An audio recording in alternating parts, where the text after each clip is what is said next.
Is that coffee? What's that? Yeah, it's coffee. Black coffee? A little maple syrup in it. Oh. It's good for you. Yeah.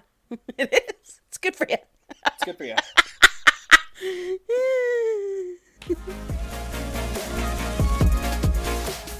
Do you want to do the intro?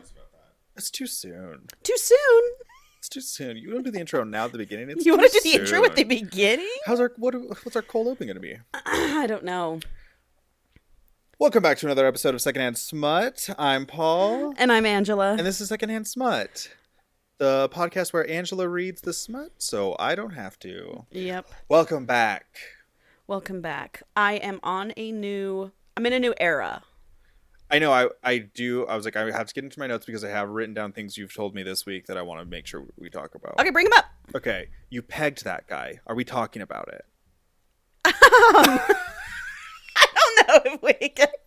I'll just bleep that. Don't bleep it. No, don't bleep it out. Oh, okay. Leave it. We're not talking about it then. We don't have to not talk about it. Well, you know, we'll just know that that's something that we'll just know that happened. The only thing I will say is I do want to talk about the height difference. That's the only thing I want to talk about. There was a height difference. I'm 4'11", he was 6'5". And I still stand by big old stripper heels. Big tall stripper heels. Because how hot are we picturing big old stint? I'm talking like SpongeBob movie Patrick. Yes, that's exactly what I picture in my head. That's what, with a strap on. Yeah. Yes. I thought about it this morning. Shit. I thought about it this morning again, and I was like, yeah, Paul was right. Like a soapbox to like kneel on or something. Like the height difference was just, the height difference made it really, really tough. Little padded thing for him to kneel on, like when you're at Catholic church and you pop that thing out behind the thing and you pray. You know what would be cool? What?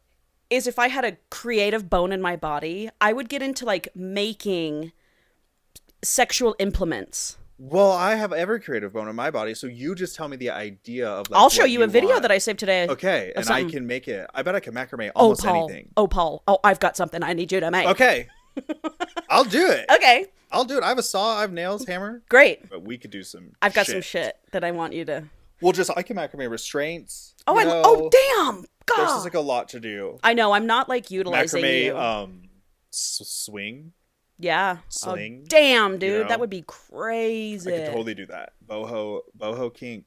Yes. Boho kink. TM. That's a thing, though. Boho kink. I'll have to show you. I'll show you after this. Yeah. I'm getting excited. Secondhand Smut, branded. Oh, dude, in my Sex wildest toys. dreams, like, if the pod ever, if we just, like, knew one famous person that could, like, make us famous. Also, everybody follow us. If you're not following us and you're just listening to this, follow us. I got a notification from Spotify that was like, most shows like yours have this many followers based on listeners, and you have a quarter of that. And I was like, okay, Spotify, first of all, don't email me that. Yeah. I'll ask if I need to know that. For sure. But second, everybody, follow us, if please. you're just listening, please follow. Just hit the follow button. Follow. Tell your friends. Yep, just hit the follow button. I mean, tell your friends. Yeah. It's the only thing keeping us going. The attention is the only thing keeping us going. For sure. But in my wildest dreams, like we would do like sex toy ads or yes. You know what I mean? Like, 100%, God, that would be so 100%. on brand for this pod. Yes. Anyway, that was just a thought I had. What are the other things that you've thought about? Hold on, let me check that off my list. Angela picked a guy. Well, we already kind of talked about this. I'm ready for the next Paul Takeover episode. I've been brewing something up that's going to rock your specific world. So this is episode 42. So we're thinking 45. Paul's going to do a takeover on 45. That will also be my birthday episode. So everybody start thinking about what you want to give me for my birthday. Yeah.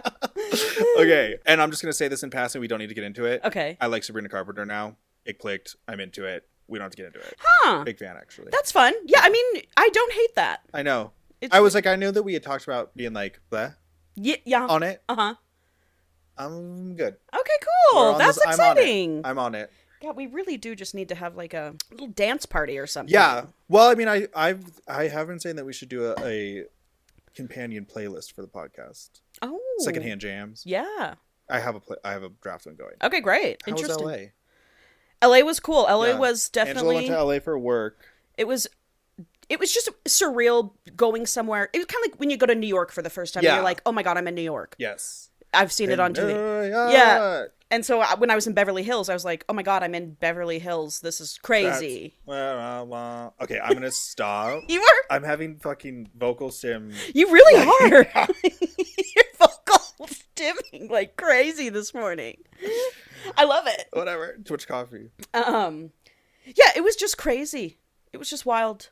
The people, you're like, the places. You're like, this is a scene. Like the women, you're like, dang. Yeah. You know? Beverly Hills.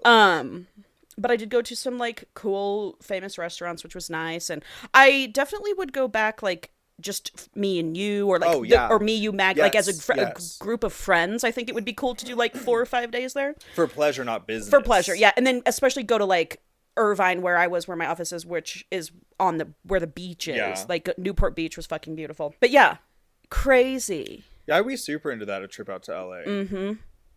I mean, I'm from California. Right.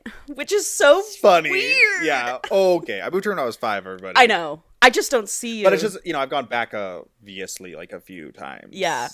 My grandpa still lives out there and stuff. Oh, really? Where? San Luis Obispo. Yeah. Yeah. Oh, dude, I had no clue. Excuse me. Sorry. Yeah. I had no clue about Southern California's geography. I still don't. I thought it was LA and then Tijuana. Oh, I did know that wasn't true. Cities below LA. There's a lot going on. Yeah, because my boss was like, "Oh yeah, you're gonna drive up to LA." I said, "Up to LA? What do you mean up to LA?" She's like, "Yeah, we're south of LA." I was like, "You're in Mexico?" Oh, so you're in Mexico? She was like, "San Diego." We're south of LA. Oh, so you're in Mexico? It's just like, I didn't fucking know. She's like, "Yes, San Diego's down there too." Yeah, I was all San Diego. I thought San Diego was like, I knew nothing. Yeah, I mean, geography's tough. I knew not. Like, hard. I get Northern California, sure. Like, I get San Francisco and up, but I've never been to SoCal. Yeah. It was crazy. It was a vibe. It was a thing. I was like, okay, I'm getting your guys' vibe. Your thing. Yeah. Yeah. But it was cool. I've got all my ingredients delivered finally. Chinese traditional medicine. Oh, here we go. And traditional Chinese medicine. Morning. Oh, soup in the morning. Soup in the morning. Uh-huh. Really to awaken my chi, get everything moving. So I got my basil seeds. Let me put it into perspective for you, Paul. I'm so into you getting into this. Come over and look at my jars. Paul, you should see my jars. I was listening to a podcast or an audiobook about Taoism. No. How do you say it? Is that how you say it? Yeah. Yeah. Uh-huh. And you were? What was it? You should send it to me. I want to listen to it. Yeah, it's okay. I was just like interested in it from like a witchy perspective. I like think their talismans and stuff is cool. I want to know how they're doing that. Yeah. But it was all into that stuff. It was like the chi. Oh, and dude, like how martial arts and fucking tai chi and feng shui all get into it. And I was just like, oh, so it all comes from Taoism. Yeah. I didn't realize that. Huh. I'd be interested to start reading about that. But I'm super. So yeah. So you got to come over and see all the shit I got. Soup in the morning. Yep. So I've got a jar full of snow fungus, jelly mushrooms that you have to hydrate overnight. It's these mushrooms, hydrated overnight, turns gelatinous. It's all of this. Is it good for your skin? Yes. It's eating collagen. Hello. So, yeah. So I'm just trying to so we're going to see. But you know what? You should come over. Yes. We'll do a thing. I'll make you some of this tea. Does it taste gross? I haven't made it yet. Okay. My jujubes just got delivered last night. 2-pound bag. I said I'll never have to buy them again. Your jujubes? I did buy everything in massive bulk. Well, yeah. What are you gonna do? We're gonna buy it again? I know, right? Fully commit. It's like buying a book series without even reading one of the books yet. Yeah, you know, and you might just hate it. It might be unpalatable. It might make me gag. Yeah. But you know what? That's ever stopped you before? No.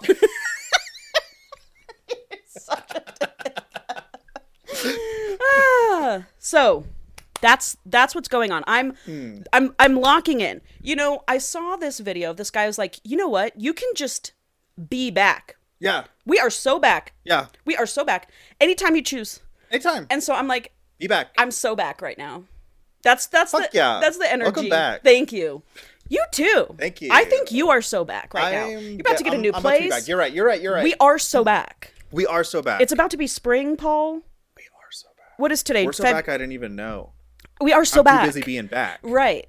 Like, we just need to yes. Lock in. We just got to. We're so back. Whatever it is, we just got to. Exactly. Oh my God. You know what? I was like, I have business I need to take care of after the podcast, or I could just game all day. I'm going to do business and then game after. Yep, you got to take care of the business. Yep. I got to do my taxes. Fuck that. I'm not doing that. Don't do them. I'm not doing taxes. Don't do them. You know. I mean, we all honestly, we all shouldn't. We all be paying shouldn't. taxes right now. What are they gonna do? In my mind, Yeah. but sue me. There's no even. Didn't they fire the IRS? Seriously. Does anyone work there? Does anyone work for us and Yeah. the government? And why am I paying the taxes? You know? Yeah. Fuck ICE. Literally. Fuck them. Fuck them. Like, Fuck why am I that. paying you? Yes. We should not pay taxes. Anyway. Yeah. We're so back. This is truly, I feel like, I don't know. It's the moon and the tides. I don't know what's going on. Oh, it's the moon and the tides. Yeah. It's the soup in the morning. Oh, you know what I learned? What? Based off our birthdays. Oh, God. I'm a green witch and you're a lunar witch. And I'm like... Has anything made more sense to you that you've ever said out loud? No. I read the character traits and I was like, oh, I am a green witch. It's like plants, herbs, yes. you want to... Yes, and I'm like, Hufflepuff. Literally. And then the lunar witch, I was like, oh, yeah, so that's Paul. Whoa. I know. Send me that. Okay. I wonder if I saved it. I don't know if I saved it. Because I'm ready to just fully believe anything I've read on the internet that aligns me with what I already too. think about myself. Hell yeah. Sue me. Hey, you know what that saying is? Take what resonates, leave what doesn't. Yes. That's what I'm doing with life. That's what because I'm so back, yes! baby. So are you. We're so back. Anyway, I do want to get into this book. Yeah. Because this week's book is fun. I had a lot of fun. I didn't want to put it down. Thank God. Yeah, it's a lot of fun. Thank Yeah. I enjoyed it. Now, not to say it's a perfect book, like Sea of Ruin, which wasn't a perfect book, but it was great. Close to the Sun. But it's very fun, and I do think you will enjoy it. Okay, great. And I did, I wish you could just see this more. Actually, no. Do I need to turn a light on? Yeah, you may need like a little bit of you'll definitely need some light over here, I'm sorry. And I've got the brightness all the way up, believe it or not. It's fine. Anyway, so last week I told everyone that we were going to be doing demons and doves. Yes, demons and doves. After further evaluation, I decided to do doves and demons. All right. Would have changed my guess, but okay. Sure. Really invalidates everything we did at the end of the last episode. Do you have your phone, or does this have a flashlight? Damn, I'm about to look like a boomer in a restaurant. Literally. Okay, so Doves and Demons by Cleo Evans. Oh, before we get into this, do you remember Cleo Evans? Naga. She did the Naga. I can't believe I remember that. I can't believe that either. And she also did... We read another one of hers. Oh, was it just the... No, we did two. It was the novella, right? It was the novella. It was the sapphic... Did she write the Naga Queen? The one we did for Halloween? Not Halloween. No, not that one. The one before with the demon. No, that was Katie Robert or something like that. I guess we only did one Cleo Evans, but we like Cleo Evans. Okay. She does... Well, I mean, I really liked that. Yeah, she Naga does. One. She does really good monster smut. Oh, is this monster smut? So look at the... Thank you. Oh, heyo. He's looking at the cover of the book. Book 1, Dove and Demons. Freaks of Nature do what? It's like steampunk gears, flowers, and a plague doctor mask. Yep. Here, so let me see the Kindle and this. I don't know if you'll need this to read, but you might. So read from the word welcome and then finish at terrifying. Okay. And don't read after And don't read after that. Okay. This is the section of the podcast where I read the back of the book. For all the new listeners, the huge number of listeners we're getting as we speak. Paul is blind as a bat. I'm blind as a bat. Do you need the flashlight? I need glasses. You do need glasses. Is what I need. I have insurance now. Okay. Welcome. You said welcome and then stop at terrifying. Okay. Welcome to London, where the roaring 20s are filled with fangs and freaks. Ooh. When Irene is kidnapped by a gang of monsters, she is shoved straight into a world of magic and murder. I just wish that would happen to me. Right. A Mothman, an Unseelie, a demonic plague doctor. The freaks are a terrifying group ready to wreak havoc on the world that destroyed their humanity. But as these creatures drag Irene into the dark, they crave her soul, mind, and body. Wait, was I supposed to stop at terrifying? Yeah, but I don't think you've hit terrifying yet. I said one of the terrifying. Oh, okay. It says terrifying more than once. So, anyway, but as these creatures drag Irene into the dark, they crave her soul-minded body. The longer these four are together, the faster they fall into a terrifying type of love. Nice. So it's like a monster why choose group harem, reverse harem? Yeah, reverse harem, why choose? Why is there got to be reverse harem? I know. Because a regular harem is men with a bunch of women. Can we just say harem? Yeah. These are the tropes it lists. Dark romance, demonic plague doctor with dramatic confessions. That old classic. I know, that old classic that old trope. Steampunk world, strong FMC, bodice ripping Mothman, a flirty unseelie, a gang of monsters that become obsessed with their dove. What's an unseelie? An unseelie... I feel embarrassed not to know that because I'm such a weirdo. I don't know, like... if that is a thing? No, I've heard that before. In probably like an episode of Charmed or something. He's a demon. Yeah. He's a fairy. That's right. Unseelie are malevolent fairies from Scottish folklore. Yeah, okay. I knew that was known for their hostile and harmful behavior towards humans. Yep. So he's a fae, is what he says in the book. So your guess, I wanted to tell you, was in Ireland in the biker gang, and they're bad guys. They're morally gray guys. They're not good. And they corrupt her. That's exactly what happens. So you weren't far off. All right. I'm getting closer and closer each time. I'm gonna nail it. One thing about Cleo Evans, this author that I love, is she writes BDSM. So there's big BDSM vibes. Big bitty. Post. I will work on shutting the fuck up. No, please don't. Well, at least 75 or 25% down. Sure. Yeah. Okay, so London, 1708.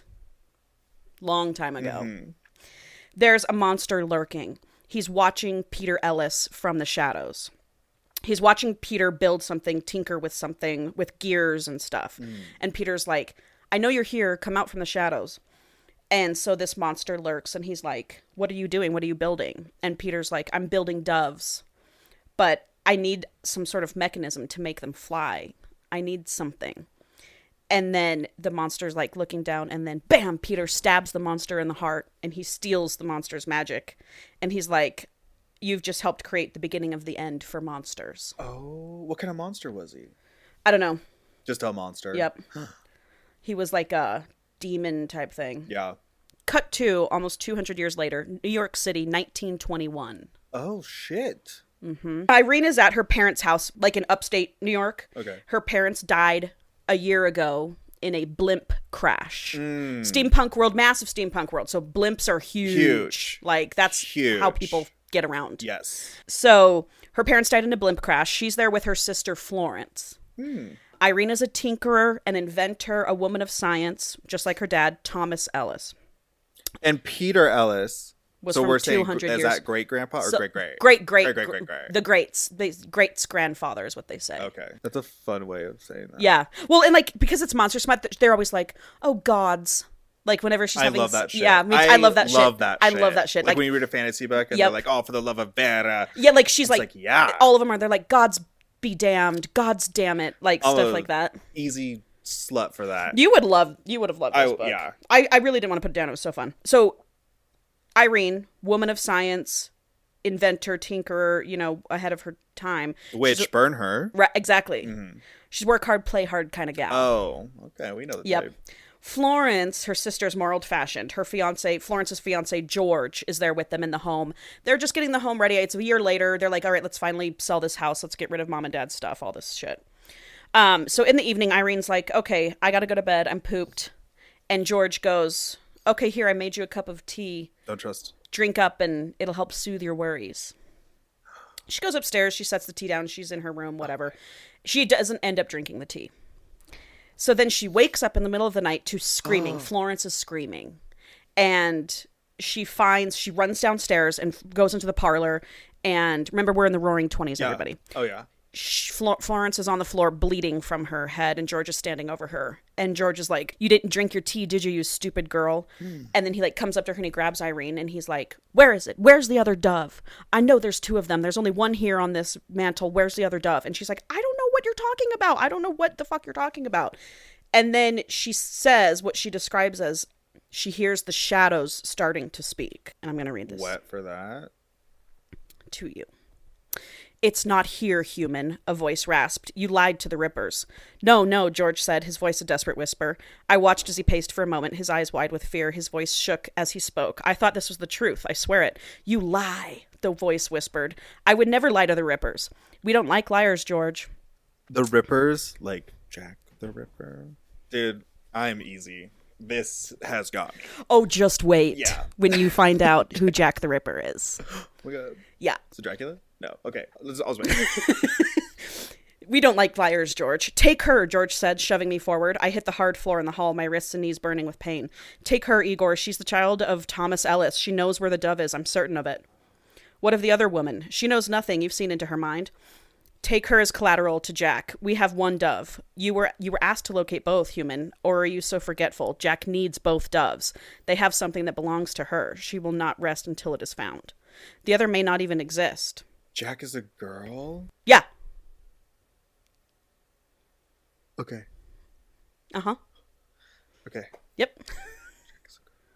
Keep going. Jack the Ripper. Jack the Ripper. Uh-huh. Jack is a girl? I'm just putting it all together. In this world. In this world. Uh-huh. And so George tells the monster, the shadow, he says, perhaps they can break her, talking about Irene. Mm-hmm. Perhaps the memories are hidden in her mind. Perhaps she'll just be another meal for you, Igor. That's a lot of perhaps, he says. So the shadow knocks Irene out and is like, well, then I guess I'll have to take her. Cheeto chop. Yep. And this dove, this other dove, the one dove. Mm-hmm. So, cut to London. We learn that the Rippers are the mob that run London, a group of monsters and humans led by Jack the Ripper. Okay. Then we meet James, Charles, and Mort. James has a reputation for being fierce, honest, and loyal, and he is the head bitch in charge of the freaks. Okay. He's the gang leader. He's a Mothman, and he has one wing that Jack shot. And so Charles has now made him a steampunk mechanical wing. So it like makes these clicking noises whenever he unfolds his bronze wing. They defected from. Oh. Yep. Okay. Monster Gang Wars. Yep. There's the Rippers and the Freaks now. So this is James's perspective. He says, there weren't many monsters like me left in the world. Many even took the pretty pattern on my one wing as a sign of weakness. I was tall and lithe, my shoulders broad, but not nearly as wide as my brothers. Not brothers from birth, but the three of us had made a blood pact, Charles and Mort. Charles, he was an unseelie with a brilliant mind, one that he used to wreak havoc on everything around him. There wasn't a blueprint in London that he didn't have memorized, not a monster or human that dared cross him. No one in their right mind would risk hearing the cursed melodies he could sing, the ones that could force a being to dance until their bones crumbled or laugh until they went mad. Charles was one of the only creatures that I felt anything for. He infuriated me, but he also made me a good leader. Didn't hurt that he was a good lover either. Shut up! I'm so into this. Wait till you hear about their dicks. Then there was Mort, a creature so foul that even I shivered in his presence at times. He was always covered, clothed in dark fabrics and a haunting plague mask, befitting his name. It always made me smile to watch fear overtake those that even glimpsed at him, even as I felt its icy trickle down my spine. I had never seen his face or body, but I knew that it was sewn together from those that he murdered. He used his magic to create his physical form, however it satisfied him, even if it meant carving the eyes or lips from one of his dolls. And they're fucking? Because that's tough. That's tough. To Mort, humans were merely toys for him to use however he pleased. Woo! Woo! Oh, look at you. So happy to hear. So happy to hear. So then it goes on to say how they defected from Jack and her gang. So Charles, they're waiting. They're on a rooftop watching a blimp come down from the sky. They're there to intercept a special delivery. They've heard that Jack is having something delivered on this blimp. They're going to intercept it. They can't let her get it. So Charles heads down there, flies. Charles also has wings. So Charles and James have wings and can fly. Yeah. Mort is the plague doctor. Yeah. Demon. So then Charles flies down there and he starts singing a melody, and all the people that like tied the blimp down all drop dead, start dropping like flies. Yes. And James flies down there once everyone's dead, and he's like, we get in, we get the dove, and we get the fuck out. We learn that the dove is a device that renders any monster powerless, even creatures as raw and strong as Charles or Jack the Ripper. Okay. So they must not let Jack get it, because Jack will use it to like kill James and take him down. That's what I would do. Uh-huh. So James like walks in.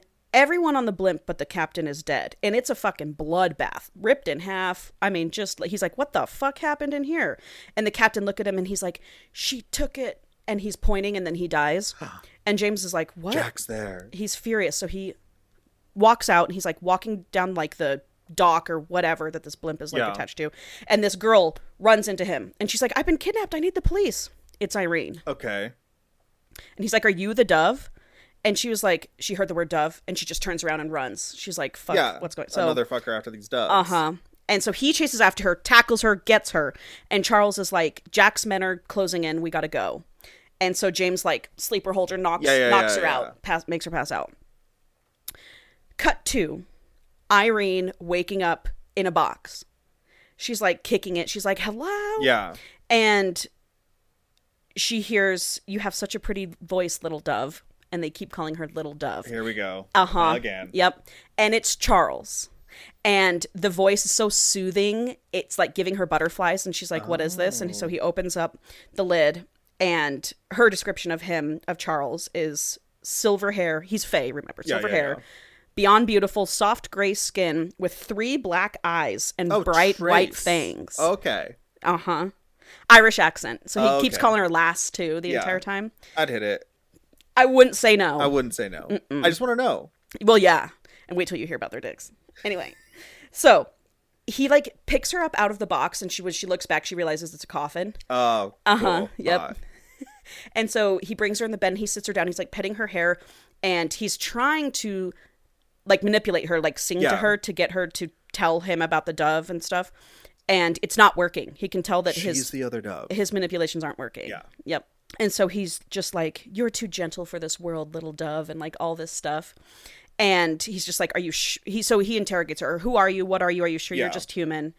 And she's like, all I know is that there was a monster in my house. I got knocked out and now I'm in fucking London. Yeah. And I'm pretty sure your sister's dead. Yeah. Right. And is my sister dead? Yeah. And then he's like, that's not where it ends, he said. Continue, Irene. His words were colder now, his tone commanding. I felt another flicker of sharp pain and I gasped, squeezing my eyes shut for a moment. He's like squeezing her ribs with his mind. He's hurting her. Like, And he's like, what's your name? What's your name? I asked. She asked him. I will tell you when you finish your story. You agreed to be a good girl, Irene. Tell me what happened next. I don't know. I thought you were going to be a good girl for me, Irene, he said again. I squirmed against him, pain bursting through my body. He straddled me now, pinning me beneath him. We struggled for a moment, but ultimately he held me still. I stared up at him. Stop hurting me. Mm. Oh. Gone was the angelic beauty that had lifted me from the cage, replaced by a devil that wanted to flay me open. A melody began to echo in my mind, a song growing louder and louder. I'm protecting you right now, he snarled. I'm keeping the others from interrogating you, and they won't care if you scream or beg. They'll hurt you much more than I will, little dove. They'll break your wings over and over until you can't fly. Do you understand? And she's just like, I don't know what happened. I don't know what happened. She doesn't know what happened. Uh-huh. And so he's like, puts her back in the coffin. Yeah. You know? And 3 days go by. In the coffin? And coming out and interrogating her and like pissing shit in here. She did piss on herself. It's like that. It says it later in the book. Yeah. But they're doing this thing where like he's nice to her, you know. Good cop, bad cop. Good cop, bad cop. And she's like, I hate you, I fucking hate you. Yeah. But meanwhile, she's also like getting Stockholmed. Oh yeah. You know what I'm saying? This is a dark romance if people haven't caught on. Yeah. Which is monsters. For sure. Monsters. They're not good guys. They're not good guys. They're not people. He puts her back in the box and he goes and tells James and Mort. He's like, this woman is not listening to my songs. Like, I don't know what she is. She's got to be a witch. Hell yeah. Because he should just be able to control her. For sure. But she's well, and they're also they're like, why aren't you just, they're like, just fucking torture her. Like, just get it out of her. Like, get more info out of her. They're like, I don't care about this human. They all have disdain for humans. Amen. Yeah. Same. I mean, we're irredeemable, honestly. Yeah. And so, but he's intrigued by her too. So he's like, I hate her, but he's also like, what are you doing to me? Yep. He likes her resilience. So the 3 of them are discussing what to do with her. And he admits, he's like, I'm having weird feelings for this human that I've never had for humans before. And whoa, you're just saying it? Uh-huh. And they're like, embarrassing. They're like, we'll get it together. Also, we learn about Charles is that he has a corruption kink. And he wants to, he like loves that she's innocent, but he doesn't want her to be innocent anymore. He wants to make her evil like that. But then once he makes her evil, will he be not interested anymore? Right? Is that part of a corruption kink? Like, now that I gotcha. Ugh. Right. I would think so. Yeah. I don't know. Meanwhile, Jack the Ripper wants her. She's been like all over the city looking for her, looking for the dove. And like, what monster is Jack the Ripper? I think currently. Tell me what you think. She's Bride of Frankenstein. Mm-mm. Okay. Nope. Back to the drawing board. You hit the nail on the head earlier when you said something. I just didn't want to give it away. Anyway, so she's killing a lot of the... Damn it, I can't remember. Okay. She's killing a lot of the freaks.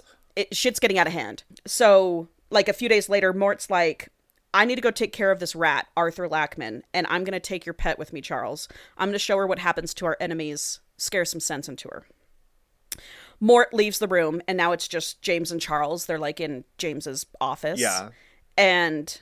it's time to fuck. Charles walks around the desk and starts to straddle James. Yeah. He's like, Mothman me. Uh-huh. So we do have some monster smut here that I want to read you. I would like to hear it. And the smut came fast. This is page 52 of the book. Okay, so I stood from my seat and went around his desk. I turned his chair, straddling his lap. James let out a low grunt as I tipped his chin up, our cocks rubbing together through the fabric of our pants. Dear face. Look at your face. I could feel him growing harder as I leaned down, my lips hovering over his. Is this better? I whispered. Much better, he said, smirking. You've never wanted someone before, other than me, not like this. I nodded, swallowing hard. I want to devour her. Reaching between us, I unbuttoned his pants and let his cock free. It was already out of its sheath. Oh! His cock dark red and cum dripping from the tapered tip. I gripped the base where his knot was. Oh, it's like that. And looked down as the rest of it wrapped around my wrist and forearm. Whoa! Anaconda! I could feel the vibrations already starting and smirked as I gave him a squeeze. Already vibrating, I whispered. What? James growled, and in one swift movement lifted and placed me on the edge of his desk. Okay. So it wraps around your arm. Yeah, like a monkey tail. Uh-huh. Strip, he snapped. My cock sprang free, one that was so different from his. My glare melted as he gripped my shaft, running the pad of his thumb down the ridge on the underside. It was long, thick, black and red, splitting into two heads. Whoa. Wait, what? Like a tongue? Like a snake's tongue? I guess. Okay. But two heads? These are wild dicks. The craziest I've ever crazy read. I shuddered as James continued to stroke the ridges. His vibrating cock unwrapped from mine, and I groaned as it moved down lower. His claws dug into my thighs, shoving them further back as the head of his cock teased my hole. He's just got this fucking... Tentacle, yeah. He let go for a moment, reaching down into the desk drawer, and withdrew a bottle of light blue liquid. Oh, magic potion lube? Uh-huh. I broke my bite, licking my lips as his hot blood dripped onto them. Go slow, I rasped. I want to savor you breeding me. Your face. So that's the type of... That's where we're at. That's the hardware we're working with. Yes, okay. Just so you're aware. So while James is fucking Charles, he's like, you want this human? What would a human do with your dick? Do you think she'd please you? And he goes, I command you to get information out of her and then get rid of her. I want her out of our sight. And he has to do whatever James tells him to do. Yeah, he's the boss. Yep. So after he goes and gets her and takes her to the bath, and he's like, I'm going to give you a bath. You're going to go with Mort for the day. He wants you on this errand. And when he undresses her, she's been in a nightgown this entire time. When he undresses her and lifts her into the bath, he sees on her back, on her shoulder blades, that there are metal dove wings embedded in her skin. And he was like, what the fuck are these? Yeah. What is this? She was like, I have no clue. She like looks in the mirror. She's like, I've never felt these. I've never seen these. I don't know what these are. Okay. Yep. So he's like, okay. Anyway, then it's very sensual, him washing her, obviously. They're having moments. Like, they keep having moments. And he's like, you need to behave for Mort because I need you to come back to me. And she's like, why? Why do I need to come back to you? But he just stays silent. And she's like, well, too bad I hate you. And he just smiles. That's what I hate you. Uh-huh. And he's like, yeah, I know you hate me, little dove, whatever. So Mort comes and grabs her and puts a collar and leash around her neck. And he was like, come on. And they go to their steam-powered automobile, this big, huge thing. And then we get his perspective. And he's like, because, he's built out of other people's body parts. So he's admiring her lips and her eyes. He's like, I want those eyes. I want those lips, like all this stuff. Jeepers Creepers. Yeah. And he's French, by the way, Mort. Oh, so he's always... Jeepers Creepers. Yes. Okay. Always talking in French. And he's like, what the fuck could Charles want in this disgusting human? Humans are so gross. Gross. Ew. And he is the result. And he's a demon bastard. His mother had an affair with the devil. And then his father killed his mother. And then he ended up killing his father. Well. Father. Circle of life. Because really his dad is the devil. Anyway. So on the ride over, he starts like getting flashes of him like fucking her, and he's like, oh my god, what is this? Yeah, gross.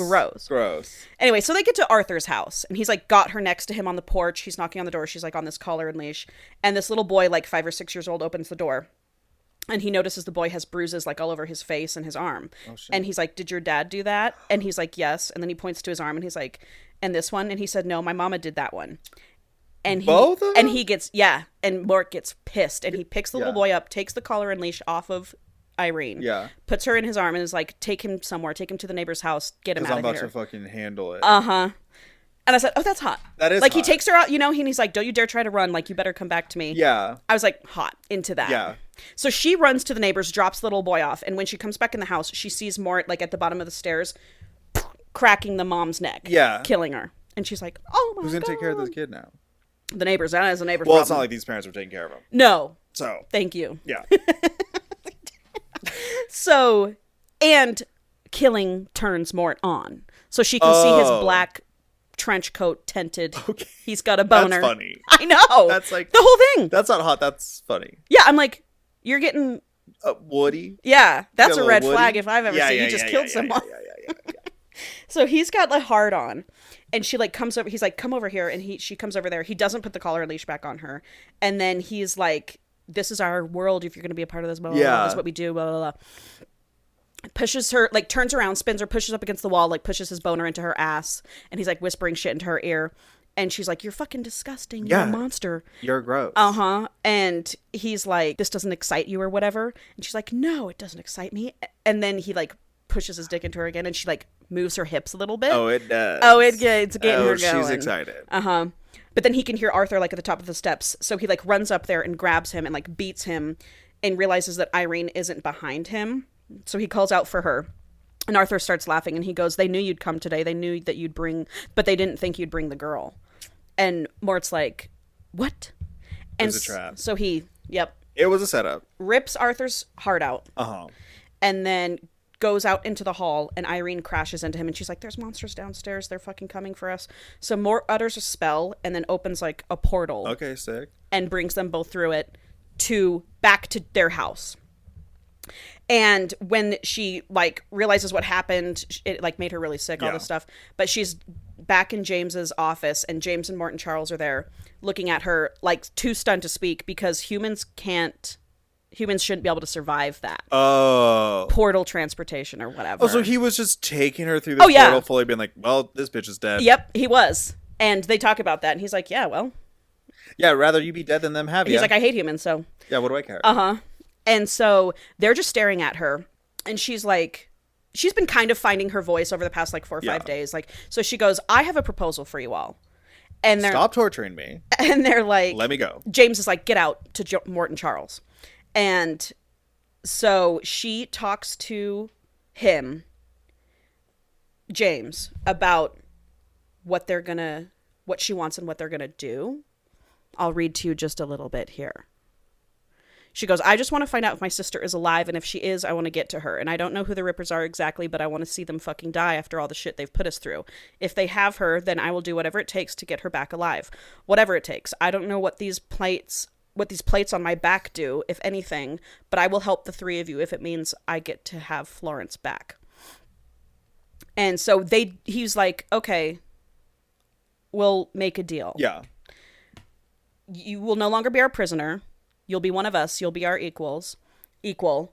We will find her, and then we get to keep the dove, whatever the dove is. Like, we get to have that power. She's a dove. And then we take over London or whatever. Yeah. And he goes, okay. And then, well, she goes, she says something. Oh, she goes, don't you think you need my help? I mean, you guys are men after all. I'm sure you're missing something. And James is like, I've killed men for speaking to me like that. And she's like, yeah, I'm sure you've eaten them too. And he goes, no, that's more of Charles's thing. Yeah. Charles does eat humans, just like, you know. But he, like, likes her tenacity. He likes that she's bringing this to the table, all this stuff. Yeah, he knows that his boyfriend wants to fuck her. Excuse me. So he goes, fine, but you must agree to do everything I tell you to do. If we tell you to kill someone, you have to kill someone. If we tell you to spread your pretty little legs, you spread your pretty little legs. Oh, it's like that. And she's thinking, I wish you would. I wish you would. I wish you would. Uh-huh. So they make a blood oath. He scratches, blood. Bloom. Okay. He raked the tip of one of his claws. James has claws, not fingers, by the way, so he never can finger her. Yeah, it's a bummer. Damn it. He raked the tip of one of his claws over each of our palms, blood welled up, pooling over the fate lines that ran over our skin. Those claws would be too sharp to go inside me, but they'd be fun for other things, she thinks. What's his face look like? Handsome. Okay. He's got, like, 2 little, like, antennae here. Sure. But handsome face. Okay. Dark hair. Yeah. Just picture a hot guy with wings. Yeah. You know? Yeah. That's just what I did. And an anaconda dick. Yeah. Big old claws. Snake penis. Yeah. And big old claws. I will ensure no harm comes to you. We'll find out if your sister is alive. We'll do everything we can to take down the Rippers. In return, you give me your full cooperation, your mind, body, and soul. You forfeit all of your rights to me. I own you in every sense of the word possible. You'll be fed, watered, given a room, and good clothing. I'll even give you weapons. Okay. You will be a freak, one of us. If you break this contract at any point, you will face death or whatever punishment I deem fit. So she's like, yeah. Doesn't sound so bad. She walks out that door. Charles is in the hallway, and she's like, yeah. He goes, go to your room. I'll be there in a second. Yeah. She's like, I will go to my room. I will. This is my house now. Uh-huh. So she goes to the room, heaves the coffin, and, like, throws it out in the hallway. She's like, I'm not sleeping in that anymore. Oh, she's so strong? She's so strong. Okay. She is. She's so strong. Strong FMC. Yes. And gets in the bed or whatever. Back to James. He's sitting in his chair in his office, and something possesses him to lick her blood off of his hand. And he's like, this doesn't taste like human blood. And immediately he feels a blood bond to her. And he's like, oh, I fucked up.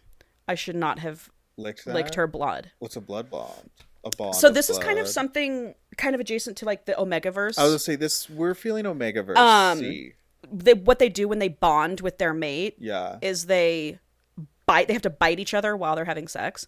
But this one, they have to do blood and the bite. So he's sitting there drinking her blood, and he's like feeling just a faint bond because clearly nothing's been sexed. Completed. But he's like, oh fuck, I should not have done that. And Charles comes in and is like, what's wrong with you? And he was like, nothing. He just doesn't say anything. Yeah. He doesn't tell him about the blood bond because Charles would be upset because Charles and him have been together for over 5 years and have never blood bonded. But just because they never, like, drank each other's blood? And they never did the ceremony. It's like a ceremony. Oh, okay. They did it in the Naga book, too. They bonded. Okay. All monsters have to bond with their mates to be bonded mates. And they haven't bonded? They haven't. Why? And it's a point of contention. Yeah. Obviously, it's James. It's not committee. Tops. So, I know. Tops. So James leaves. And he goes back to Arthur Lackman's house, and he can see all these dead monsters. And he's like, why are there dead monsters? I thought Mort and What's-Her-Face just portaled out. Yeah. Why are these guys dead? Whatever. He's looking at them, and they're, like, high up in Jack the Ripper's. Oh. Yeah. They're, like, her right hand.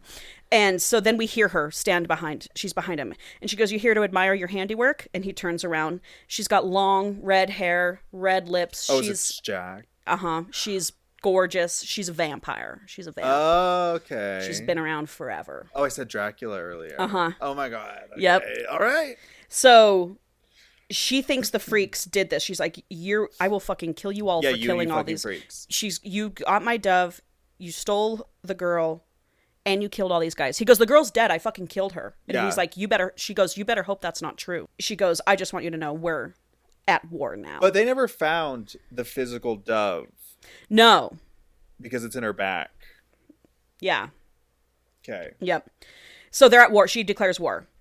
So anyway, James goes home that night and he's like jacking off thinking about her and he's like licking the wound and all this stuff. So the next day, they all sit down together for a meeting, and he tells them that they're at war now with the Rippers. Yeah. And she was like, you're going to be coming with me today, Irene, to meet some potential new allies. And he's like, and I want to cash in on my promise for you to for me to use you however I want. Oh, right. Great. Perfect. And she's like, ooh, what's he gonna do? Yeah, what's he want?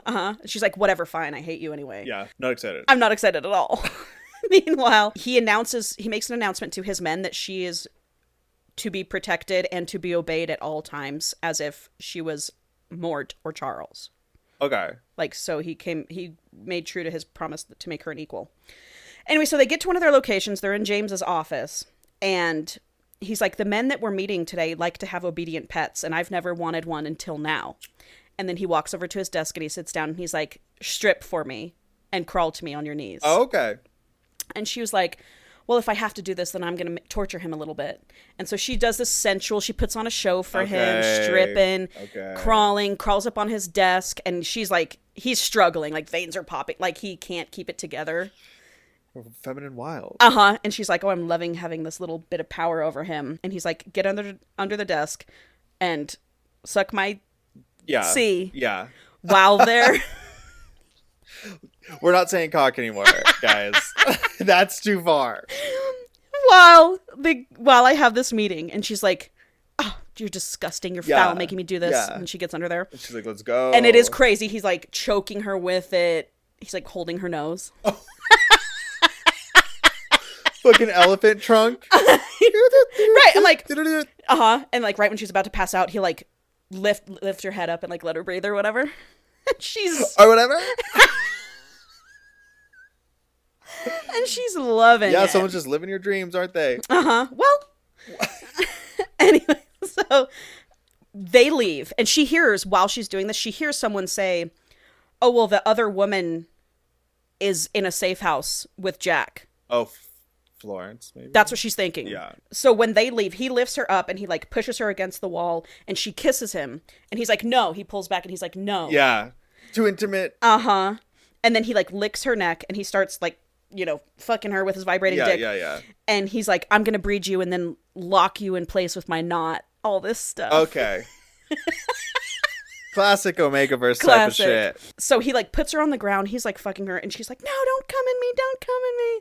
And then Your face right now is incredible. Like, I just love that whole little game, you know? Oh my god. It's like, bitch, you know. You want it. Right? I know you want it. But then he's like scratching her with his talons, and he's like, can tell she's getting off on the pain. Yeah. And then he bites her and drinks her blood. Fuck this guy. So there's the fuck this guy completing the blood bond. Oh, so you're just gonna bond with this bitch, and she doesn't know you've just been using Charles.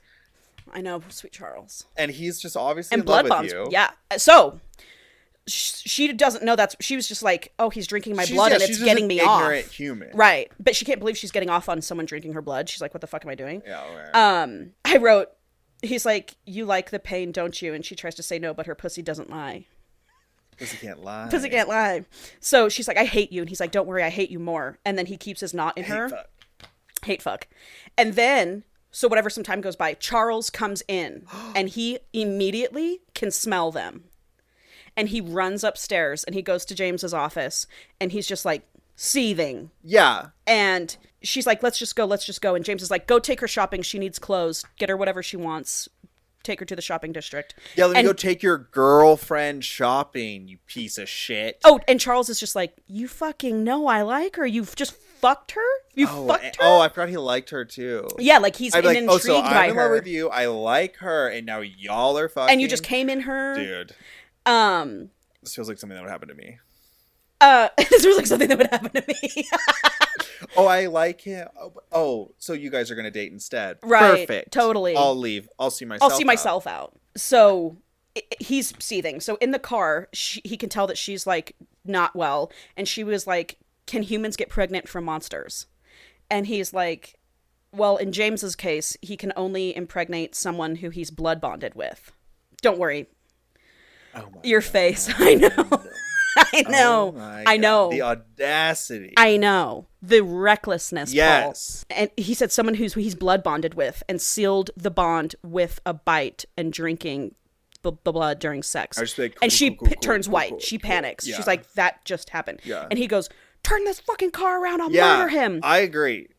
Turn this car around. And she goes, don't turn the car around. And the driver listens to her because she's on the same. I'm fucking flipping shit if I'm Charles goes, turn the fucking car around. She goes, don't turn the car around. And I'd snap her motherfucking neck. And so she's like freaking out, and then, but Charles goes, she needs to taste his blood too for the blood bond to be completely complete. And she didn't. They both chilled out a little bit. And she's like, why are you this upset? Because that's my man, and you're I have my a crush woman. On you. Yeah. He doesn't say anything. So we get to the shopping district. He's in there. They've got a couple guards watching them because Jack's, running around the town. And she's just having fun shopping, getting a little confident. She, buys a bunch of stuff, gives the boxes and bags to the guards. And she's like, go take this to my room, unpack it for me. Yeah. And he's loving watching it. He goes, power looks good on you. Yeah. He's into it. And then while they're shopping, little montage, he starts thinking about James's anaconda cock coom inside of her. Oh, okay. And he's like, oh, that's actually turning me on. Oh, okay. I'm into that. And he's like, his thoughts, he's like, I wish I could eat it out of her right now. I thought that's what he was thinking. Yeah. Anyway, so they leave, they get in the automobile, whatever it is, and they're driving, they realize they're being followed, and then shots are fired. He's like, get down. So she gets down, he gets his ray gun out, starts shooting. He's got a ray gun. Boom! Gets shot in the heart. And he just starts bleeding everywhere. Yeah.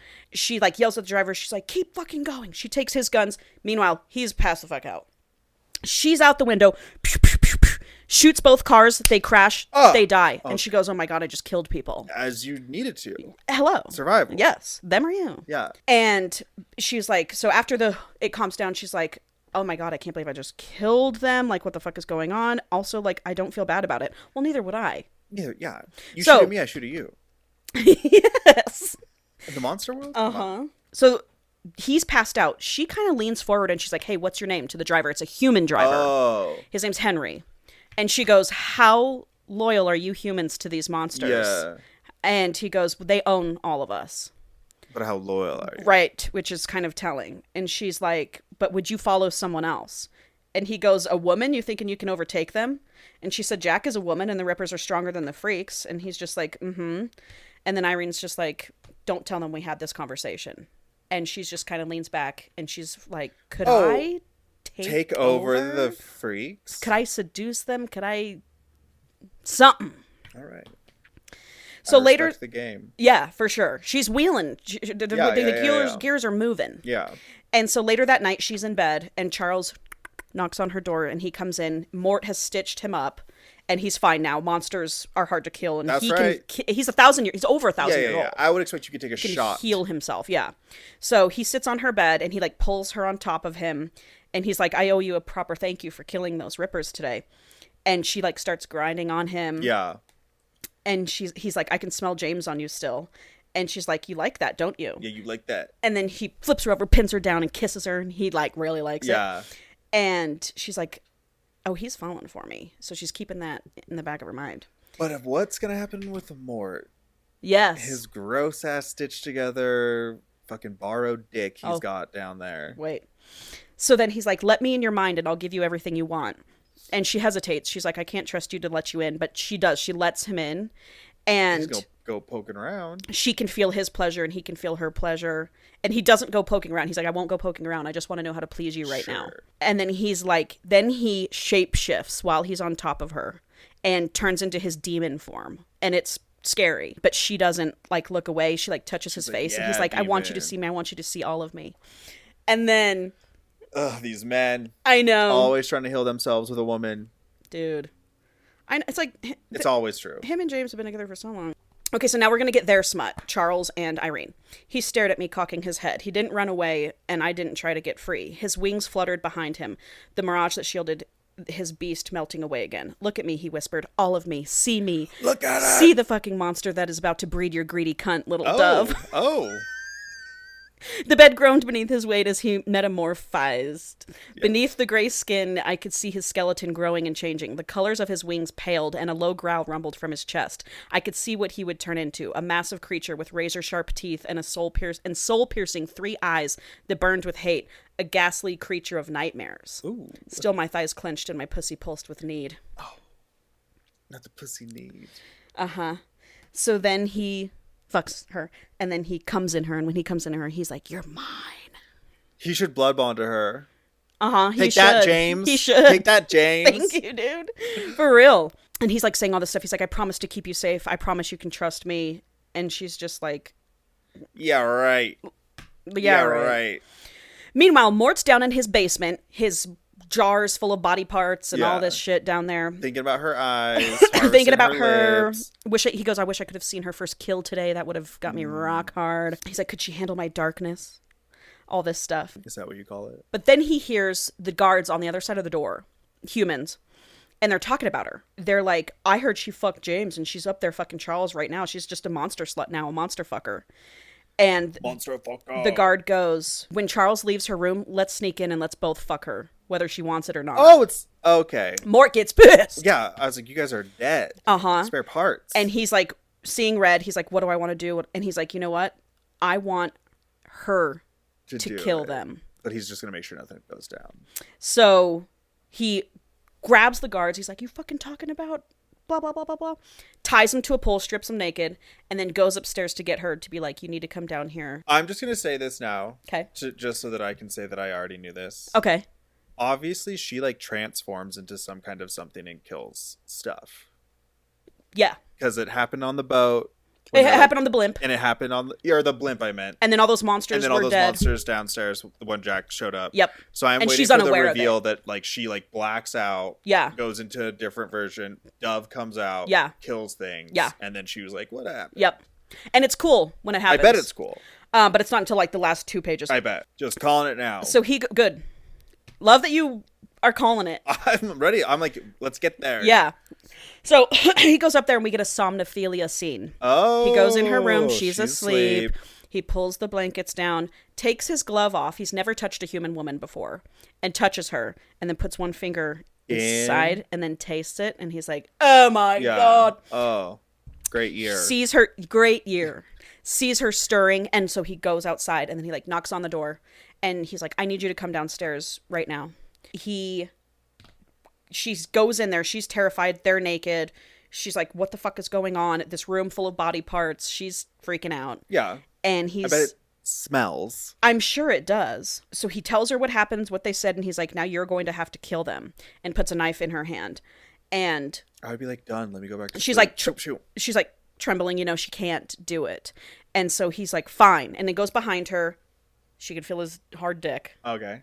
Puts his hand over her hand and then stabs the guy in the stomach. Yep. And so she's stabbing him over and over and she's like crying. Yeah. And he, meanwhile, is still turned on. I was like, this is a scene. Hard dick against her back. She's sobbing. He's using her hand to stab someone. It is a scene. That's a scene. And she's like, "You're a monster. I hate you." She tries to run away and he goes, "No, you can't run. You're going to belong to me, Irene. You're my obsession. Come on, You're my Irene. New doll." Oh. I can't believe you. I've thought it so many times. Yeah. Well, so did I reading this. Yeah. I couldn't stop saying I know. it. He's like, "You're my new doll, my everything. This is your fault. I haven't done anything to you," she said. "You've ruined me," he said darkly. "You've given me hope for something I've never wanted, and now it's a sickness that has seeped into the depths of hell where my soul is kept." This is just like a man to blame her for him falling in love with her. Right? Just... You're a fucking disease, Irene, and one that not even I have a cure for. Whatever's left of my being aches for you, and I will not stop myself from taking it. If you're going to fuck me, then just do it, I snapped. If I ever fuck you, you're going to be begging for it, Irene. I would never beg you for anything. You just made me into a murderer. I made you into a goddess, he says. Yeah, bitch, you killed 2 people earlier. Carfuls. You've been a murderer for hours at this point. Yes. So Mort has shadows, but they are like tentacles. Cool. So, I 100% picture it. Yeah, and he has multiple. Yeah. So his tentacles come out and they're like wrapping her, binding her like rope around her arms and legs. Big tentacle porn, this book. Big tentacle porn. And then he's like tapping her vagina with it. Yeah. And he can tell that she's wet. And he goes, "You're wet. You hear that? Just killed That's wet. them. you're no better than Yeah. I am. Yeah. I'm hard and you're wet. So You're what wet does that for say about murder. you, bitch? Yeah. You're a freak like me. You're a freak like me is what he says. And she's like, I'm losing my fucking mind. And she has a little bit of a psychotic break. And he's like, now kill this fucking other one. And she does like a maniacal laugh. And she does. Yeah. She kills him. Yeah. And she's like, whatever shred of humanity I had just left me. And I'm a monster now. I'm one of them. Cool. Love that. Finally. Yes. So she goes upstairs and she's alone now. And she's just like, what the fuck is happening? And she's like, well, Charles is letting his guard down. He let me into his mind earlier today. James blood bonded with me. And if I taste his blood, we'll be mated. I can use that to my advantage. Mort is becoming obviously obsessed with me. Yeah. So I could really take them down. So she's just kind of thinking about... She's just like, she's really that bitch. She is that bitch. She's like, you know what? I actually am that bitch. Yes, and she's realizing I'm taking account of everything. Uh-huh. And it adds up. Yep. I'm that bitch. So, cut to, James and Charles are on a rooftop watching a warehouse burn.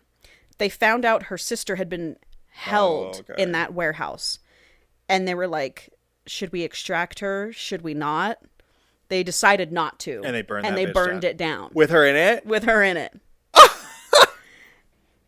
James is thinking that Florence is the other dove. And he goes, well, now I have the only dove that exists. And we'll just have to make sure Irene never finds out. Fool.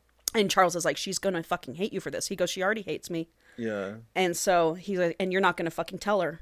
Kills him. So when they get home, him and Mort and Charles, they all have a little three-way, get together. And they're like, we're all like in love with this woman, right? Yeah, we're all on the same page. We're all on the same page here. Yeah. And they're like, yes, we are.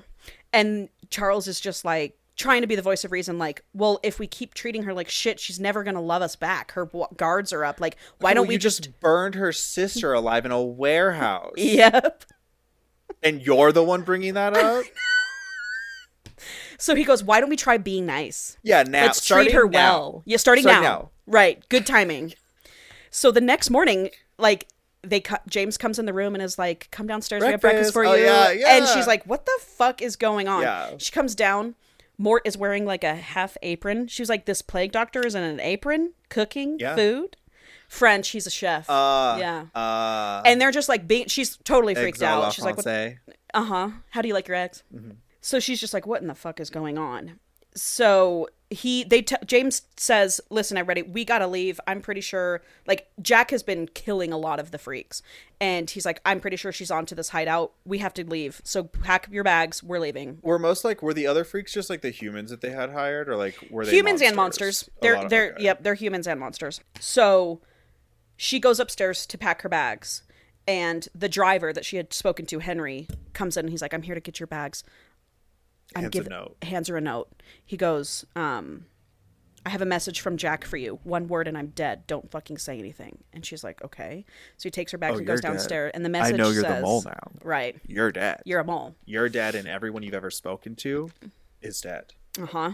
The message said, the freaks tried to kill your sister last night. Don't worry, they weren't successful, but they think they were. Ooh. She's safe, and if you want it to stay that way, you will meet me in 1 week. Dude. No funny business. I'll make a better deal than the freaks. You just found out. Yeah. You just found out. Yeah. What? I'd be like, I just found out shit I was not supposed to know. Uh-huh. And she goes, oh, so that's why they're being nice to me. They killed my fucking sister and they're trying to make up for it. But then she's also like, but what if Jack's lying? What if this is just to get me to Jack? Because she needs me. She wants the dove. Yeah, you should just leave. Just get out of town. Yeah, which she could at this point. Because Mort gave her that knife that she used. He was like, this was your first kill, like, to keep the knife. She's like, they've given me weapons. They trust me. Like, she could just leave. Yeah. They're not holding her prisoner anymore. But she stays. But she's, like, livid. And she decides to act natural, play it cool. She's not going to bring it up. She's not going to talk about it. In a week, she'll go meet Jack. Yeah. And in the meantime, she doesn't know if it's true or not. So she's just, like, on the fence about it.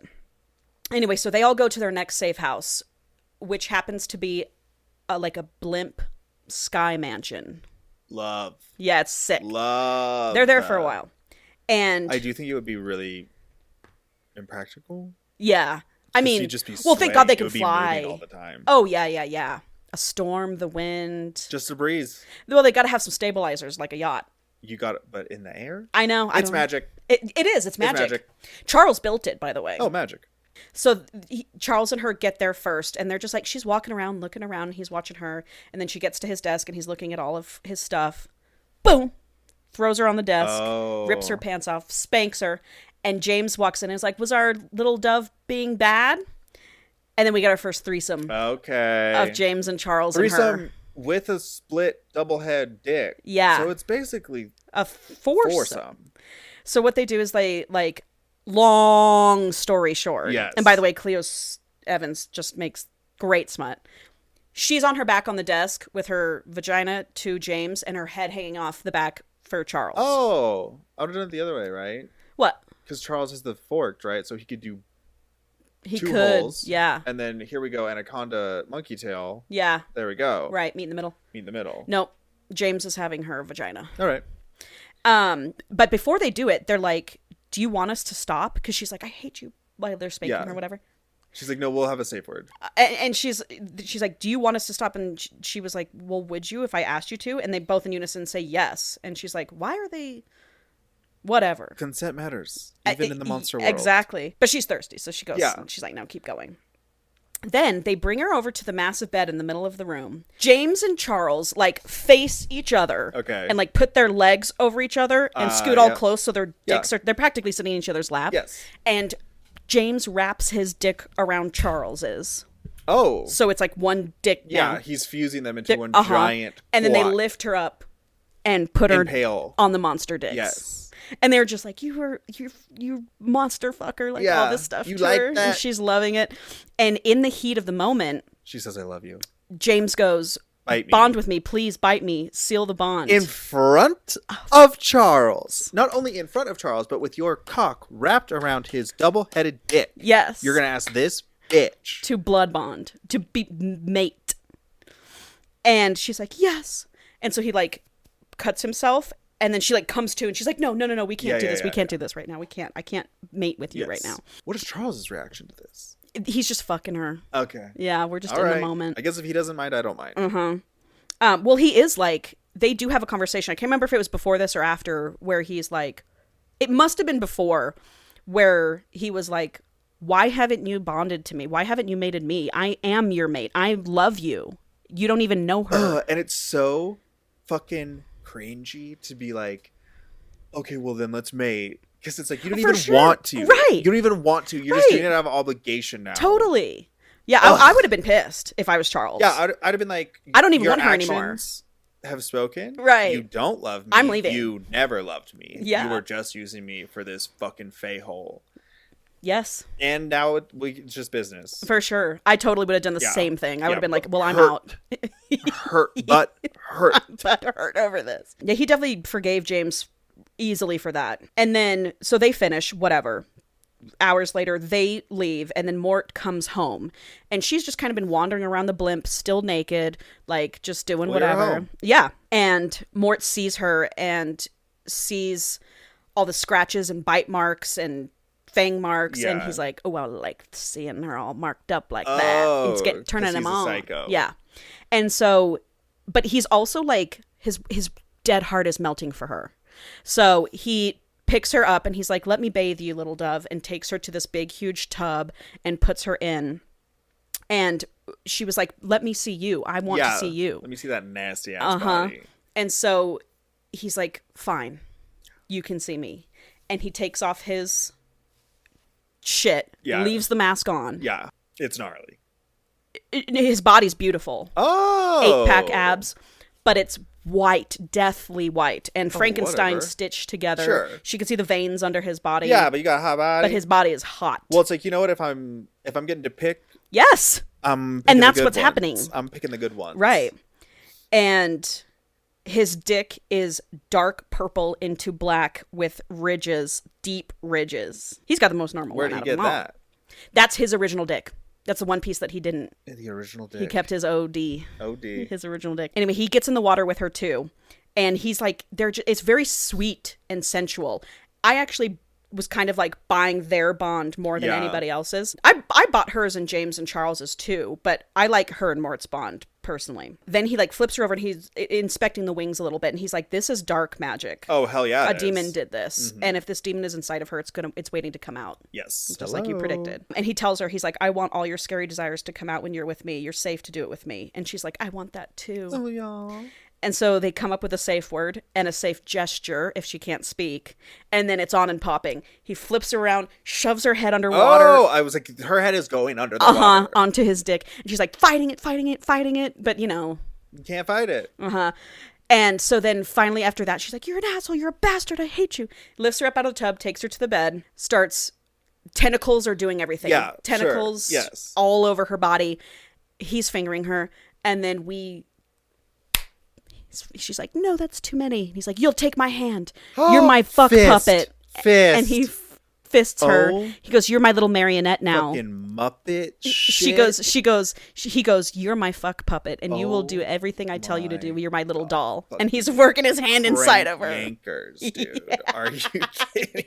She's like, yes. Yeah. He's actually saying yes with his hand in her fucking mouth. Right. Yeah. Yeah. And he's like, you love when you can go all brainless doing everything I command you to. And she's like, oh my God, yes. Fucking gooner. Anyway, cut to the next day. Mort and Charles are gone, so her and James have some bonding time, and we kind of just get like 100 pages, honestly, of like of them all falling in love in this blimp. Living life. Jack is still killing them. It's getting dire. They're having crazy amounts of sex, bonding moments. Like one day, Charles is like, I want to fuck your ass. I want to be the first person to do that. And he's like running around bragging about She's like, you want to be the first. Well, you certainly won't be the last. Yeah. And then her and Mort have a beautiful moment one time while they're having sex, and he like one of his tentacles moved off her eyes, and he had taken his mask off, and so she's seeing his face. Yeah. He is like the most beautiful man you've ever seen. Oh, must be tough. Yeah, glad you hide that away. And so she's just like holding his face, and he's like, no one's ever seen my face before. And she's like, you're so beautiful. You look like a god. Is that his face or just a face? The face that he made. And he's falling in love with her. Their whole thing is very cute and sweet. Now it's a week later, and it's when she's supposed to meet Jack. Oh, right. And all the men are gone. They've been leaving her alone. And then, boom, a monster crashes through the round window in the blimp. And he's like, I'm here to take you to Jack.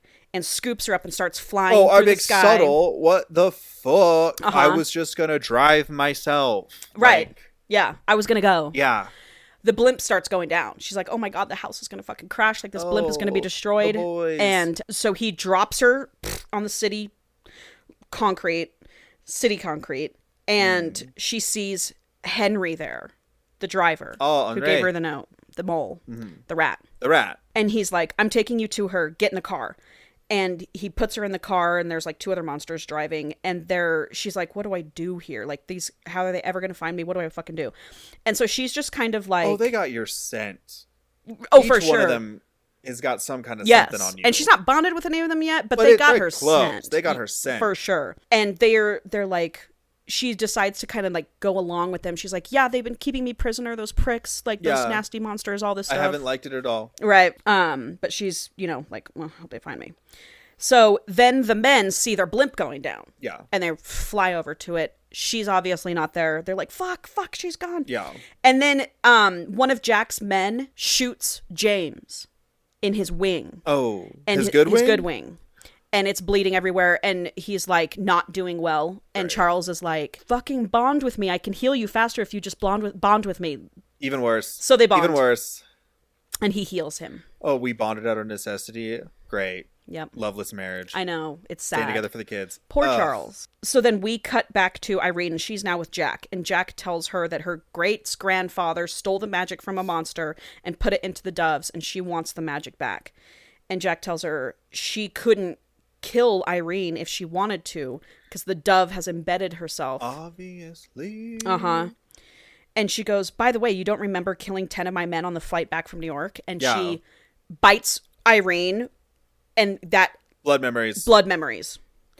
And so she gets a memory of her on the blimp coming to, a man is trying to assault her. And the dove was like in a wooden crate that she was like leaning against. And the dove like flew out, started to like turn into liquid gold and worked its way up her arms and then onto her back and embedded itself. Yes. So she became the dove. And then Jack said, it's simple, really. Your many greats-grandfather used the blood of a monster to create cursed devices. He hated monsters, blah, blah, blah. So she's like, you know, holy shit, this is fucking crazy. Yeah. You know? Huge news. Yeah. And then she's like, I just want my sister. I want Florence. You have to tell me that Florence is safe. And she's like, she is. You have 24 hours to kill the 3 monsters and bring me their hearts in exchange for Florence. Otherwise, I'm sending you her head tomorrow in 24 hours. Send it. And then she leaves. Okay.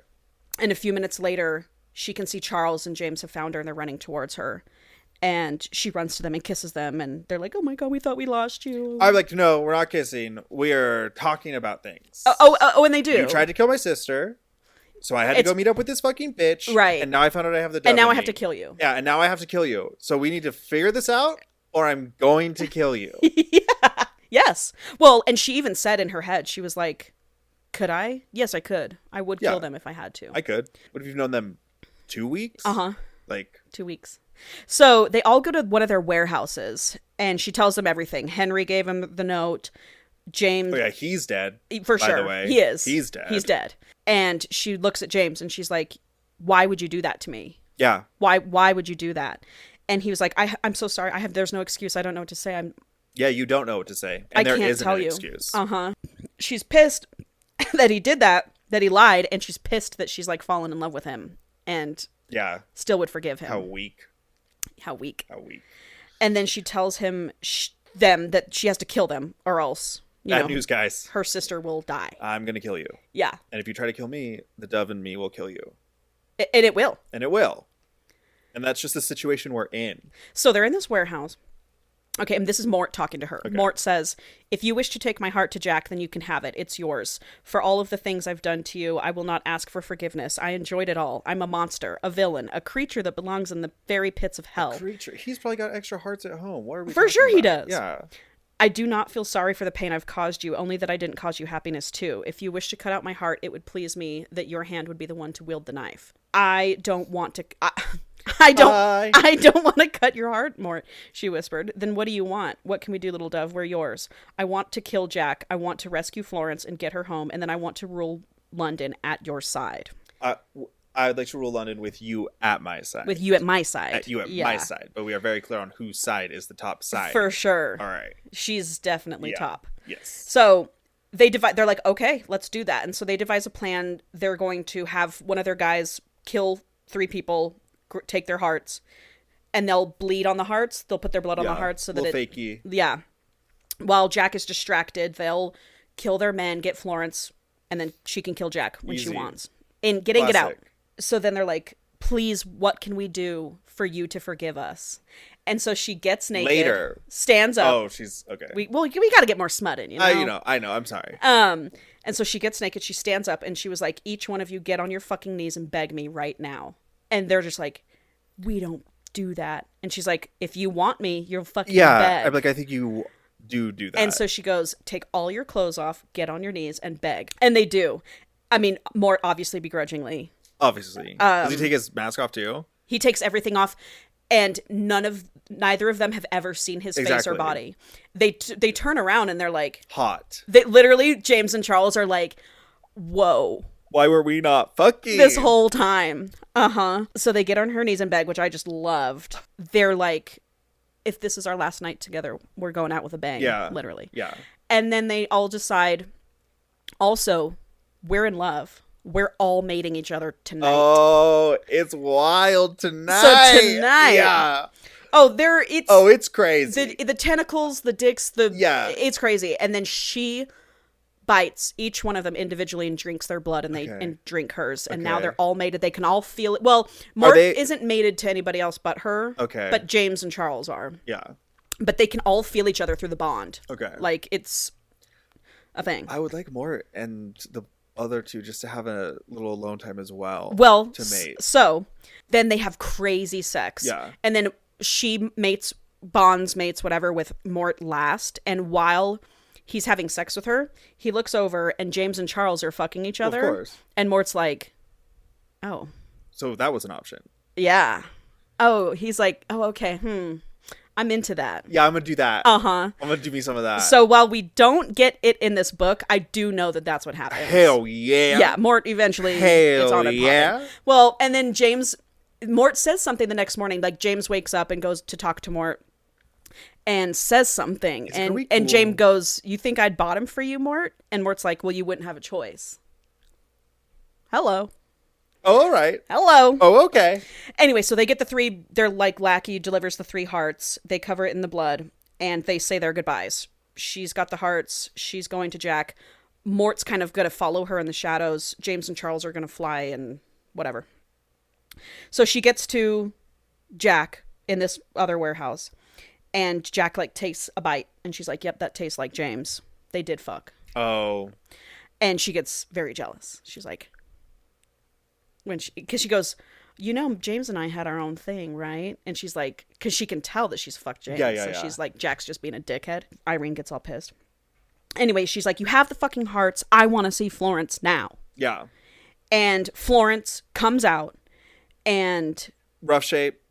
Mm-mm. Oh. Not rough shape. That's nice of them. And her sister goes, it was supposed to be me. It was never supposed to be you. Ooh, they got the dove in them. And... Irene's like, what are you saying? I'm like, oh, so you knew about this. She did. When her parents died, because she's the older sister, when her parents died, Jack sent someone to meet Florence in New York and tell her about the dove, make a deal with Florence for them to do it. Yeah. Exchange the dove. And Irene's just like, what? Like, I'm pretty sure the Rippers killed our parents. I don't think they died in a blimp crash. Yeah. You were working with the murders of our parents? And Florence goes, yes, I was. Okay, dead. Right. And Irene's like, I just want to get you out of here and let's just leave. And I don't want to. And Florence says, I know, right? I'm done. Yeah.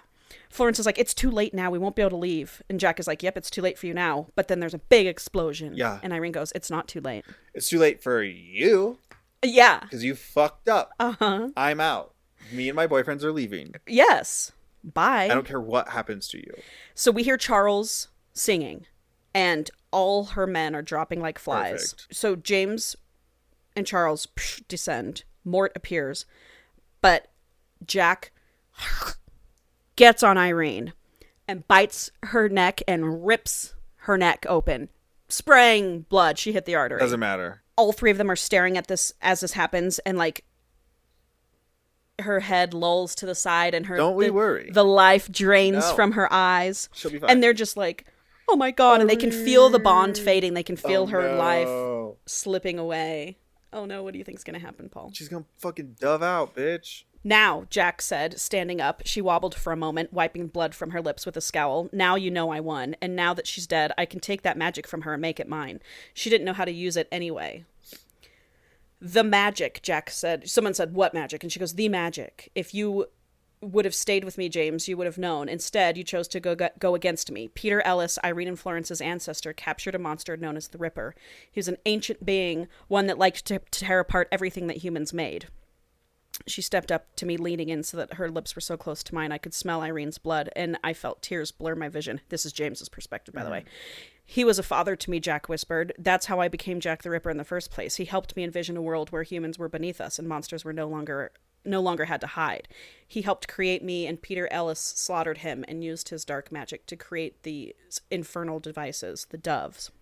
And then she says her parents did manage to hide one of the doves. We still can't find it, so we were going to leave Irene alone until we did, per the request of her sister.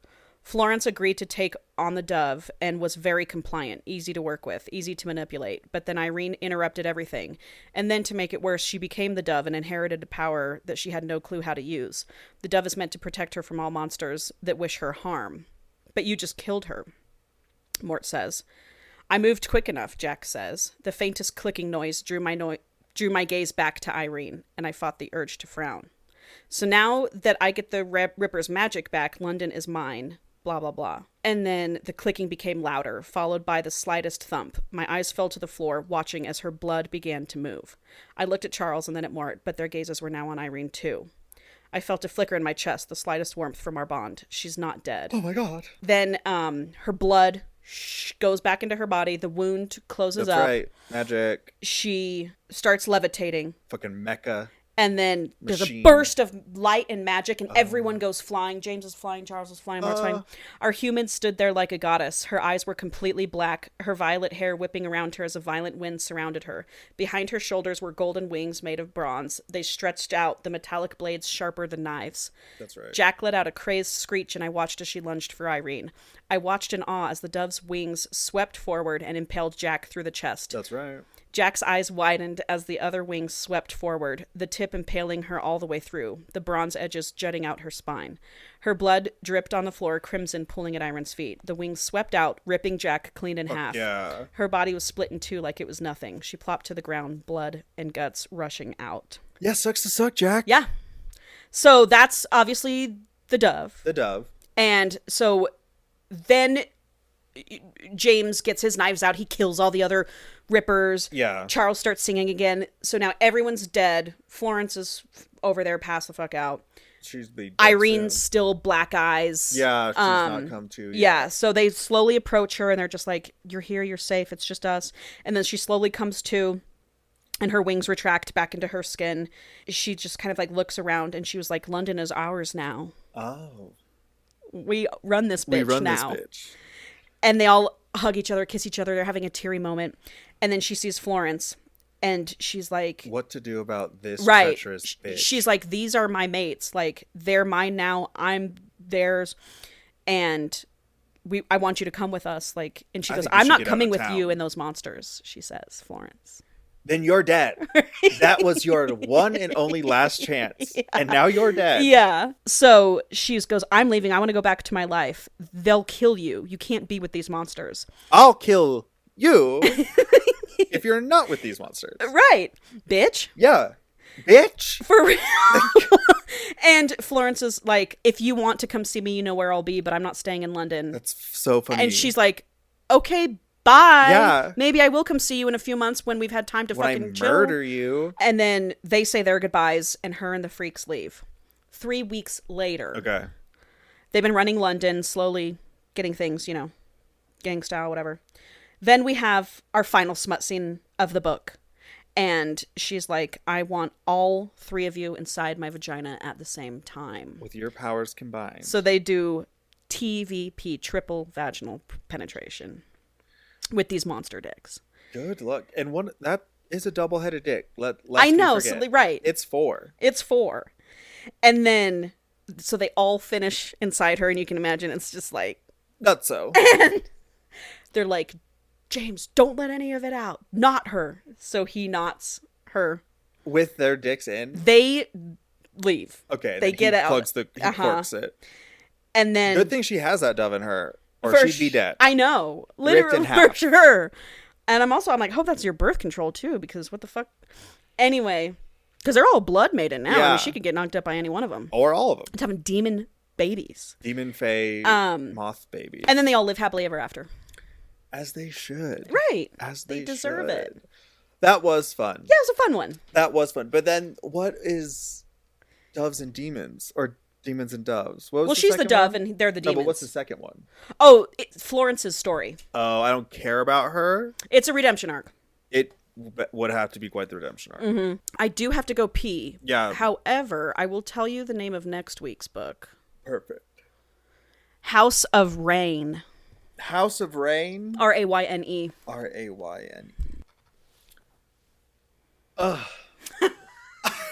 Dude, I don't know how you do it. I'm thinking on it.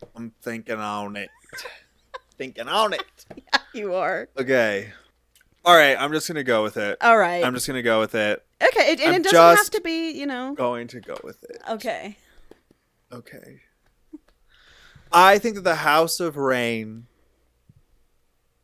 I don't even know what it's about. Is going to be about... I didn't even read it. It's going to be about a girl named Rain. Okay.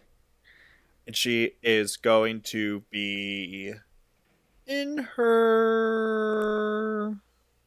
early 20s. Yeah. But like 23. Not that early. Yeah. And I say 23 is early 20s. Yeah, but I mean, it's not 21. True. It's not 22. Okay. It's 23. That's like mid-early 20s. Yeah. Late early 20s. That's late early 20s. Yeah. 24 is late early 20s. Anywho. I'd say 20. Never mind. So, Rain, she's in her 20s. She's in New York. All right. She's trying to make it. I feel like this is the past 5 guesses. No, the last one was in fucking Ireland. But did she start out in New York? I don't know. She's trying to make it. What's she trying to make it as? You know what she's trying to make it as? A chef. A showgirl. Oh. All around. Okay. You know, she's like, I want to be on Broadway. Yeah. I want to do shows. I want to sing. I want to dance. Also, she's insufferable. Yeah, she is. She is insufferable. She is super insufferable. And you know why she's so fucking insufferable? Because she's come to this city from some small town with hope. And it's annoying. And she has the I'm special. Yeah. And so that's going to be her thing is we find her in New York mid-late early 20s thinking she's got something and that she's going to get discovered. Maybe like just for the first bit of the book, it's like her having experiences. Ooh, she hooks up with a producer of a Broadway show because it's going to get her and blah. And then it's like cut to 18 months later. Crushed. The city has ruined her spirit. Humbled her. She's working 3 jobs, coffee shop, fucking dog walking, restaurant, bussing tables. She can't land an audition. She's been taken advantage of multiple times. She's slept with multiple producers. Oof. Each time. Like, girl, that ain't the way to do it. I mean, I don't know. Well, like she thinks it's just she gets swept up in it. It's kind of like the first couple like chapter of her like romanticizing it and like I met this guy and I'm gonna make it big, so we had this romance and you know he never called. And now that's happened like 3 or 4 times. She's just the fact that it's been 18 months and that who she is now is so different than when she got to the city is remarkable, I would say. She's going to like be real close to hanging up her hat. You know, she's doing the like fake phone calls with her parents. Yeah, everything's god good. Everything. I'm just, you know, I've got another audition this week and everything's fine. Oh, I'm good on money, don't worry. Meanwhile starving. Just bad. At least she's skinny. At least she's skinny. But like she's trying to be like a dancer. Like she's trying to do like sing and dance through the whole thing. It's tough. Eventually she's gonna like lose a job. Her apartment that she like has a roommate with. The roommate's just gonna be like, I am leaving. So figure it out. And she's just like in a hard, shitty, bad space. And so I don't know. Maybe she goes out one night on her own, just wandering the city, full depression, just like ready to give it up. Doesn't even know where she's walked to at this point. She's comes to out of her depression walk, realizes she doesn't really know where she is. It's scary. It's New York at night. She's freaked out. Maybe she sees some seedy characters. Maybe someone starts following her. She gets scared. And then as she's whatever, she's in like a warehouse district. Who knows? I don't know shit about New York. And she's just gonna kind of like see like what maybe is a nightclub a block away, and she's like, I just need to get where people are to at least, you know, not be alone in New York City at night. And she's going to kind of like find herself in a ballroom scene. That's where she finds herself, right? And she's like, what is this? What have I stumbled upon? And she's gonna go in and be like, this is cool. But let me mention now, cis straight white woman. This girl. Let me give a vibe. Actually, I'll say right now for this book. Chapel Roan. When like the drag queens were like, you're a drag queen now. Consider that vibe. But it's more that she's going into the ballroom scene, and this is obviously like black queer community. And she's now razzle dazzled by it. She's like, what is this? This is like all the aspects of showmanship that I love and appreciate, that I thought was like I'm only gonna find like on the stage in Broadway in these like fucking bougie shit. And she's like, and this is so fucking dope. And she's gonna see this girl come up, and white girl, and she's gonna get up, and it's gonna be a little like, what's this bitch doing? And then her routine's gonna start, and she's gonna fucking like tear it up. There's a specific girl that I'm thinking of on TikTok that I like see all the time, who's always in these ballrooms and like fucking so good, big old ponytail whipping around. And she's gonna be like, okay, so I could do this. And then that's going to kind of become her new goal is how do I get into this? How do I find this? And eventually, like, she's going to get, like, it's not going to be I just walk in and I get it. Yeah. She's going to go in and they're going to, like, laugh in her face. For and sure. They're going to keep laughing in her face. And life's going to get worse. And then she's going to get in positions where it's like, do I pick going for these auditions or am I going to actually, like, go for this thing? And eventually, like, while she's, like, doing all of this whatever, she's going to run into that girl. Yeah. She's going to just be, like, really pathetic. And, like, you know, crying. Sad. It's like some night after a show, because she's just been going to these ballrooms, like balls now, to like try to get some kind of connection to them. She's gonna find like this girl with her little crew, like at a diner having a great time after the show, and she has like some pathetic thing where she goes up to their table and it's just like embarrassing. But that girl is gonna be like, Mimi, I'll show you the ropes tomorrow. I want to talk, like, we can actually talk. I'm not just going to, like, laugh in your face, whatever. Yeah. And then they're going to meet at the park. They're going to start hanging out. Little spark. Oh, obviously. Yeah. She's going to be like, you know what? This girl's actually sweet. Yeah. She's cute. Yeah, she is cute. And this, you know, this girl's probably, like, 29, 30. Oh. And so she's like, yeah, I've age been gap, doing this love for a that. while. Yeah. And she's like, I will take her under my wing. So she does. And they start doing like rehearsals together. And she is like, it's separate because her crew is still like, this girl's a joke. Yeah. And her crew is like predominantly like multicultural. Like, they're doing whatever. this in secret. Yeah, it is in secret. She's like, I'm going to see if you got what you got. And then if you can, like, maybe we'll bring you in. And then in this, like, you know, they're meeting at like dance halls and stuff. So there's like some kind of like locker room, dressing room stuff. And that's when it's like very casually revealed that our girl that's teaching her is a trans girl. But it's like, you know, whatever, passing as hell. Who cares? But like still has a dick. Yep. We're talking chicks with dicks. Yeah. But our little hometown girl is going to just be like infatuated. Yeah. Like was like, you know, was already having like sexual feelings towards her. And then like when that was just like revealed, and it's very, you know, whatever, we're saying the girls room, like whatever. Yeah. She's going to just be like, whole world is being opened up. Totally. And then they are going to obviously start hooking up. Love and that. It's going to be crazy. Love and that. I'm imagining that these smut scenes are out of control. Okay. Cool. You know? Yeah. And it's going to, they like get into this hot and heavy romance. Love that. But then obviously she's still training her. She introduces her to the team. They have a debut night. She does great. Crazy sex afterwards. Just fucking insane shit. Just wild. I love that. And then the obviously like trauma of the whole story is going to be that like our Rain is getting just lost in it. Totally too competitive. It starts being like, are you using like our teacher girl? Do you actually care about her? Or are you just like having a wild time? You like are experimenting in the new city, but also so obsessed with like being good in ballroom and getting the respect because you're like, oh, it's an uphill battle to get respect. Everyone's like, yeah, welcome to the rest of the world. Yeah. Like everyone like has to live like this. It's not like a straight white girl. Uh-huh. And so that's like the lesson, but she like can't come to terms with that because she's like, I'm progressive, I'm cool. And so we do see a lot of that, like when she starts to peak, that she can't address her like advantages. And the people in this community don't put up with none of that shit. So she will have to have like a breakdown. Our girl's gonna have to leave her and just be like, you have to sort yourself out because I cannot fix you, and like no one's gonna like pull punches for you just because you're like a sad pretty girl. Yeah.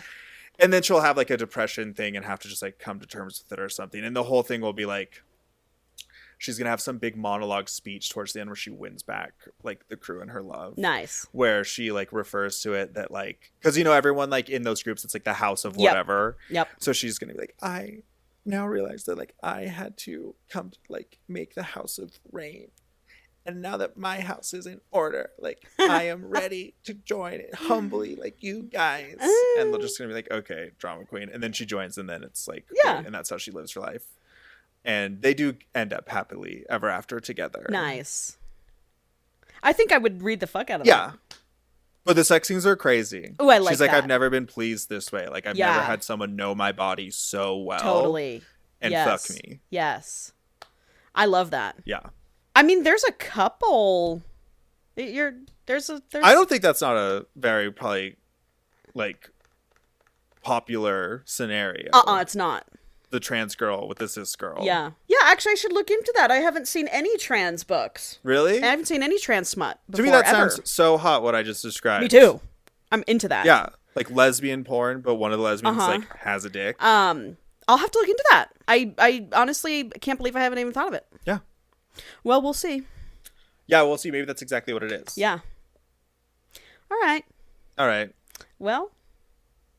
Happy Saturday. Happy Saturday. Actually, it's Sunday. Oh, I know. I'm sorry.